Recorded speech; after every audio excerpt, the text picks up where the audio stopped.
ሰላም ቤተሰቦች እንዴት ናችሁ? እኔ ያለው እግዚአብሔር ተመስገን። እናንተ እንዴት ናችሁ?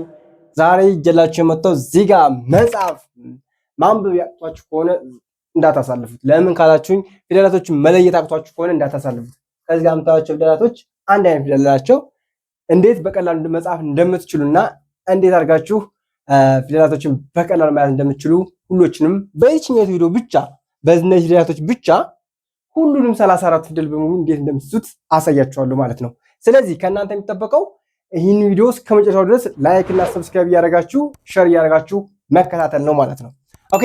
እንዲሁም ደግሞ በውስጥ መስመር መማር የምፈልጉ በሳምንት 5 ቀን በቀን አንዳንድ ሰዓት እናስተምራችኋለን። ደውሉልን። እንዲሁም ደግሞ በቴሌግራም እንዲሁም ደግሞ በኢሞ ደውሉልን። ሚዩት አፕሊኬሽኖችን ዙም አፕ እና ሚዩት አፕን በመጠቀም እናስተምራችኋለን። ልጆቻችንም ምንኛውም ይሁን እናስተምራቸዋለን። እናንተ አሁን እነዚህ ፊደላቶች ብቻ በመጠቀም እንዴት ነው 34ቱን ፊደል ምን ይዘው ካላችሁኝ አሁን ላሳያችሁ።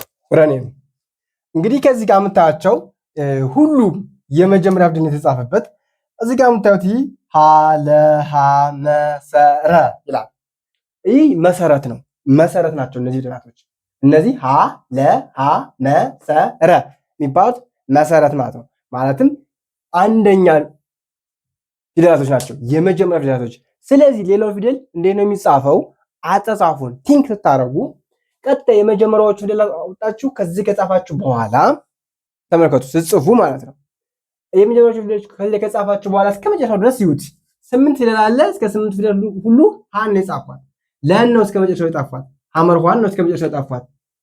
መ መ መ መ መ መ ይላል። ሁሉም መመመ ነው የሚለው። እሺ፣ ስለዚህ ሳ ሳ ሳ ሳ ሳ ሳ ሳ ራ ራ ራ ራ ራ ራ አያችሁታ። እንግዲያውስ እንዴት ነው የሚይዛቸው? ሁሉም እንደዛጋችሁ ጻፉት። ከዛ በኋላ ቅጥል ነው የምትጨምሩ።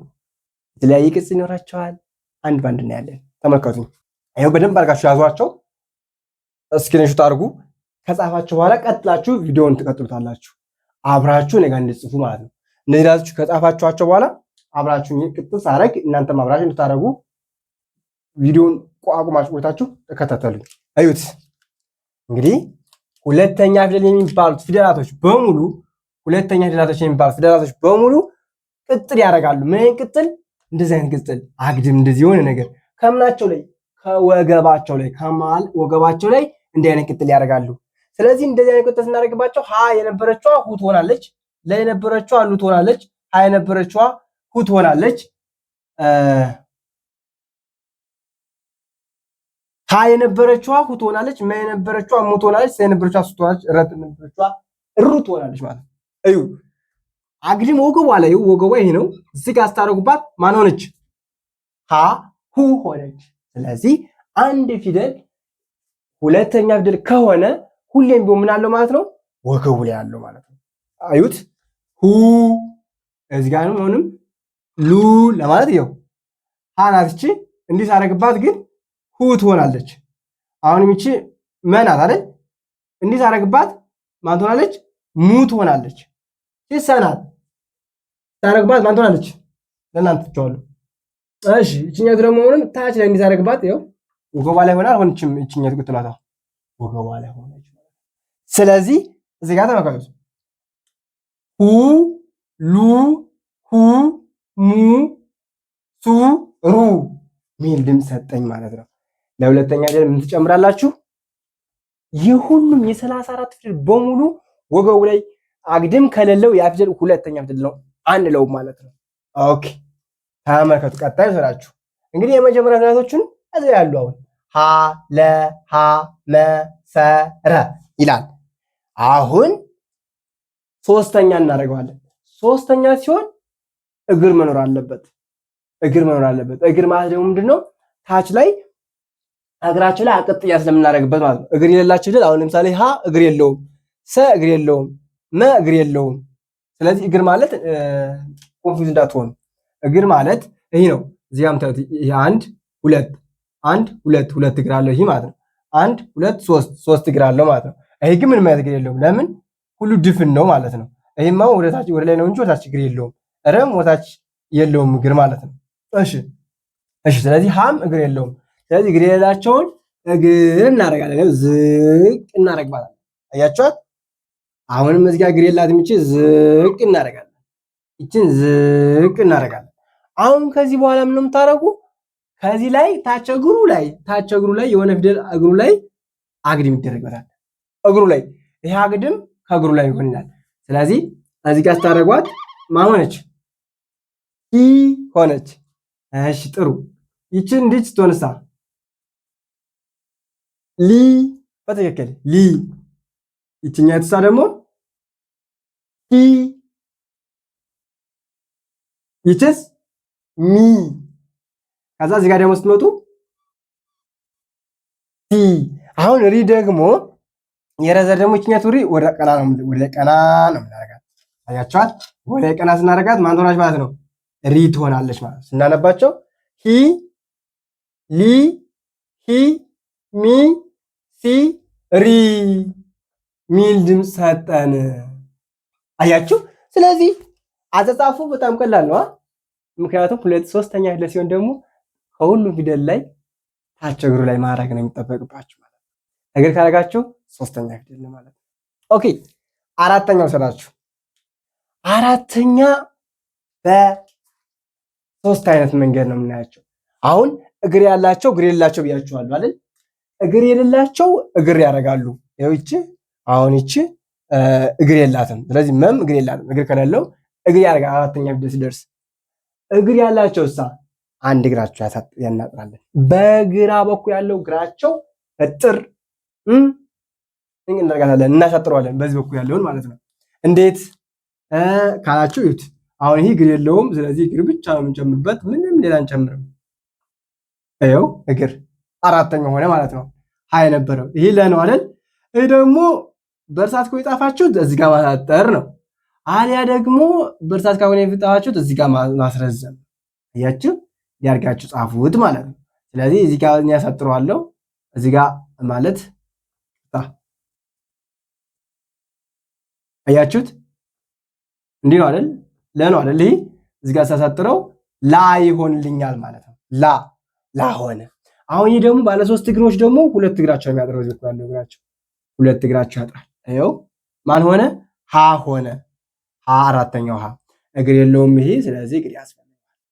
በቃ ማ ሆነ ማለት ነው። ይሄም እግር የለውም፣ እግሮታቸው ወርደታል። ታ ሆነ። ራ ደግሞ ቀና ታደርጓታላችሁ። ከዛ ዝቅ ደፋ ታደርጓታላችሁ። ወስዳችሁ ዝም ብላችሁ ደፋ። ስለዚህ እቺ ራ ሆነች ማለት ነው።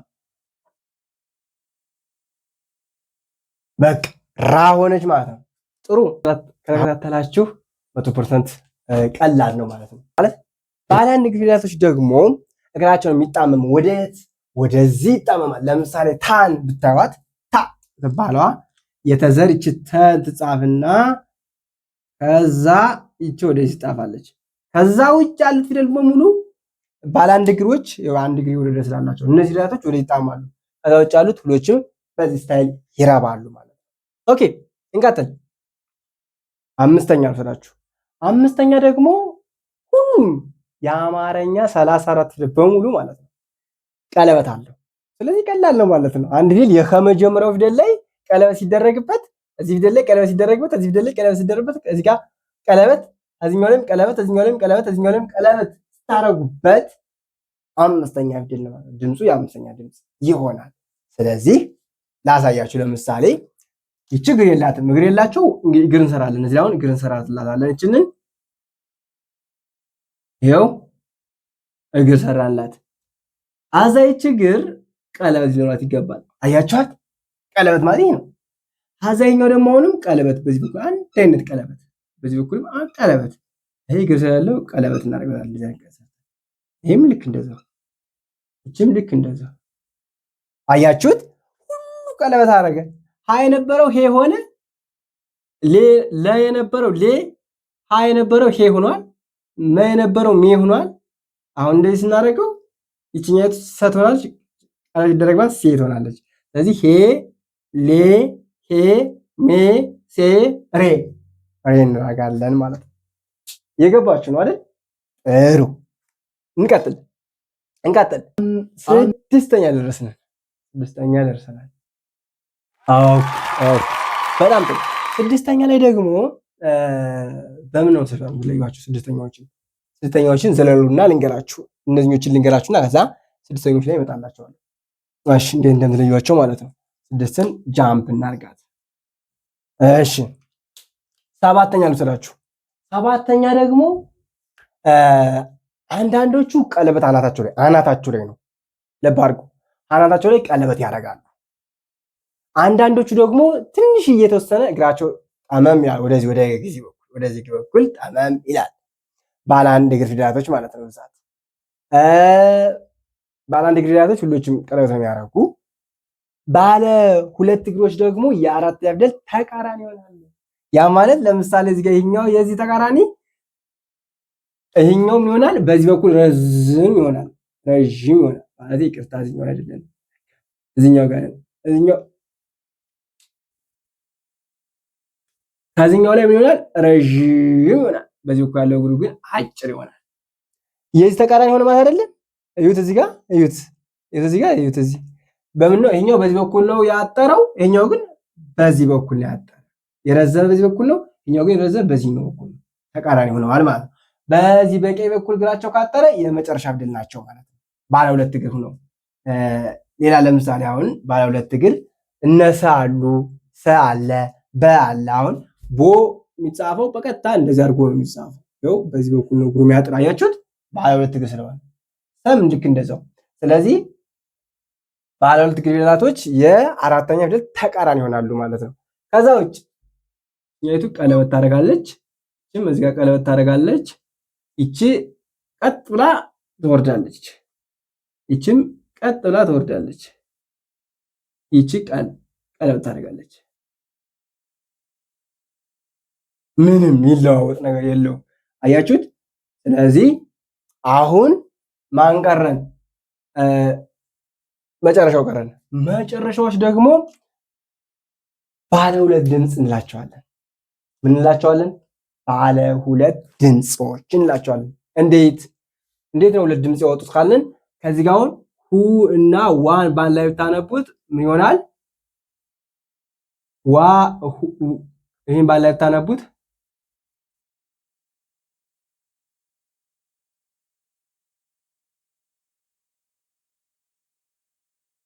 አያችሁት? አሁን ሁዋ ሉዋ ሁዋ ሙዋ ሱዋ ሩዋ። ስለዚህ ሩዋ ሁዋ ሉዋ። አያችሁት? ስለዚህ እንደዚህ አይነት ድምጽ ያወጣል ማለት ነው። አሁን እኛው የአራተኛ ፊደል ይሆናል። ይቺ አረግ እናደርግበትና አግድም እንጨምርበታለን። ሃይ ነበረው ኋ ይሆናል ማለት። አሁን እኛውንም ረዘም እናደርግና እዚህ ጋር አግድም እንጨምርበታለን። ሉዋ ይሆናል። አሁንም እኛውንም ረዘም እናደርግና በነገራችን ላይ እኛው የስምንተኛ ፊደል ከአራተኛ ፊደል ላይ አግድም መጨመር ነው። አሁን የአራተኛ ፊደል ላይ እዚህ አግድም፣ የአራተኛ ፊደል ነው እዚህ አግድም፣ የአራተኛ ፊደል ነው እዚህ አግድም፣ የአራተኛ ፊደል ነው እዚህ አግድም፣ የአራተኛ ፊደል ነው እዚህ አግድም፣ የአራተኛ ፊደል ነው እዚህ ላይ አግድም እናደርጋለን ማለት ነው። ስለዚህ ከአራተኛ ፊደሎች ላይ አግድም ታደርጋላችሁ። ከዛ ምን ታገኛላችሁ? የስምንተኛ ውስብስብ የሚባል ፊደል ታገኛላችሁ ማለት ነው። አሁን ይሄ ራ ነው የሚሆነው። እንዲህ እናደርገዋለን። ከዛ እዚህ ጋር አግድም እንጨምርበታለን ማለት ነው። ሯ ይሆናል ማለት ነው። ስንቆጥረው ኋ ሏ ኋ ሟ ሷ ሯ የሚል ቃል ውስጥ ድምፅ ሰጠን ማለት ነው። አሁን አንድ ነገር ይቀረናል። ምን ይቀረን? ስድስተኛዎች አልሰራናቸው። ስድስተኛዎችን ደግሞ እንዴት ነው መሰላችሁ የምትይዟቸው? ስድስተኛዎችን ደግሞ እንግዲህ ይህን አጻጻፍ ላይ አሳይቻችኋለሁ። ይህን አጻጻፍ ላይ አሳይቻችኋለሁ። የእነዚህ አጻጻፍ ላይ አሳይቻለሁ። የእነዚህ አጻጻፍ አሳይቻችኋለሁ። ስለዚህ አሁን እናንተ የሚጠበቀው ስድስተኛዎቹ የተቀሩ ፊደላቶች ተጽፈው ከመጡ የተቀሩ ስድስተኛ ፊደላታቸው አጥሩ። ምክንያቱም ስድስተኛ ፊደላቶች ዝግዛግ አላቸው፣ አግድም አላቸው፣ ወይም ደግሞ ቀለበት ስር ስለሚኖራቸው የተለያዩ ናቸው ማለት ነው። መለያቸው ብዙ ነው። ይበልጦች ግን ያው ዝግዛግ ነገር ይኖራቸዋል ማለት ነው። እሺ፣ ስለዚህ ህ የምትባለዋን ጽፌ ላሳያችሁ። ህ የምትባለዋ ልክ እዚህ ጋር የሚደረግባት እንዲደረግባታል ህ ትሆናለች። እንዲህ ስትሆን ባል ል ትሆናለች። ይቺ ህ ደግሞ አሁንም እንዲሁና እንዲህ ስትሆን ህ ትሆናለች። ም ደግሞ እዚህ ጋር እንዲሸወክ ትላለች። ስ ደግሞ አሁንም እዚህ ጋር እንዲህ ትሆናለች። ር ደግሞ እንዲህ ትሆናለች ማለት ነው። ስለዚህ ስድስተኛ ፊደላቶችን ይኸው እንደምታዩት አንድ አይነት መለያ የላቸውም፣ የተለያዩ ናቸው። ሁሉንም አሁን ብናይ የተለያዩ መለያ ናቸው ማለት ነው። ኦኬ ስለዚህ በዚህ መልኩ መያዝ ትችላላችሁ። ስለዚህ እነዚህን በዚህ መልኩ ትይዛላችሁ ማለት ነው። አንደኛ ምንድናቸው አልኳችሁ? ሁለተኛስ ያዛችሁ። ሶስተኛ በምን ይለያሉ? አራተኛ መልሱ። 5 6 ሰባተኛዎች 8 የእናንተ መልስ ይሁን። ኦኬ ስለዚህ አሁን ከዚህ ጋር እንግዲህ እንደዚህ ካደረግናቸው አሁን ምንድነው የቅድሙን ሀ ሀ ሀ ሀ ሀ ሲል የነበረው ለ ለ ለ ለ ለ ሲል የነበረው መ መ መ መ ሰ ሰ ሰ ሰ ረ ረ ረ ሚል የነበረውን አሁን ምን እናደርገዋለን? ትክክለኛ አስይዘነዋል ማለት ነው። ስለዚህ እንቆጥራቸዋለን። ሀ አብራችሁ ቆጥሮ ነገር ሀ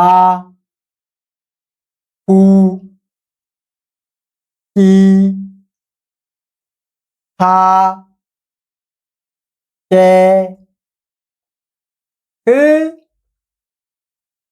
ሆ ኋ ለ ሉ ሊ ላ ሌ ል ሎ ሏ ሃ ሁ ሂ ሃ ሄ ህ ሆ ኋ መ mu mi ma me m mo moi sa su si sa se ዝ ሶ ሷ ረ ሩ ሪ ራ ሬ ር ሮ ሯ። አያችሁ? አሁን ደግሞ የእናንተ ትልቁ ችግር ምን መሰላችሁ? የእናንተ ትልቁ ችግር ፊደላቶቹ ወደ ኋላ አትመልሳቸው። እሱ ነው ችግራችሁ። እሱ ደግሞ በደንብ መመለስ መቻል አለባችሁ። ማለትም ወደ ኋላ ማለት ኋ፣ ሆ፣ ህ፣ ሄ፣ ሃ፣ ሂ፣ ሁ፣ ሃ፣ ሏ፣ ሎ፣ ል፣ ሌ፣ ላ፣ ሊ ሉ ለ ኋ ሆ ህ ሄ ሃ ሂ ሁ ሃ ሟ ሞ ም ሜ ማ ሚ ሙ መ ሷ ሶ ስ ሴ ሳ ሲ ሱ ሰ ሯ ሮ ር ሬ ራ ሪ ሩ ረ። አሁን እዚህ ጋር የምታዩቸው ፊደላቶች እንግዲህ የራሳቸውን ቀለም ተቀብተዋል። ያው ይሄኛው ቀለም የራሳቸውን አንድ አይነት ቀለም የተቀባዋቸው ምክንያት ቅጥላቸው የሚረቡበት አረባባቸው ነው። ቅድም ልክ ባሳየኋችሁ መሰረት ማለት ነው። ስለዚህ ይህን ቪዲዮ እስከ ፍጻሜው እስከ ድረስ ካያችሁት ላይክ ሰብስክራይብ እና ፎሎ አድርጉ። እንዲሁም ደግሞ ፖስት መማር ፈልጉ በሳምንት 5 ቀን በቀን 1 ሰዓት እናስተምራችኋለን። ደውሉ። እስከ ሰዓታችሁ ከልብ አመሰግናለሁ። በያላችሁበት ፈጣሪ ይጠብቃችሁ። ሰላም ሁኑ። ቸር ቆዩልኝ።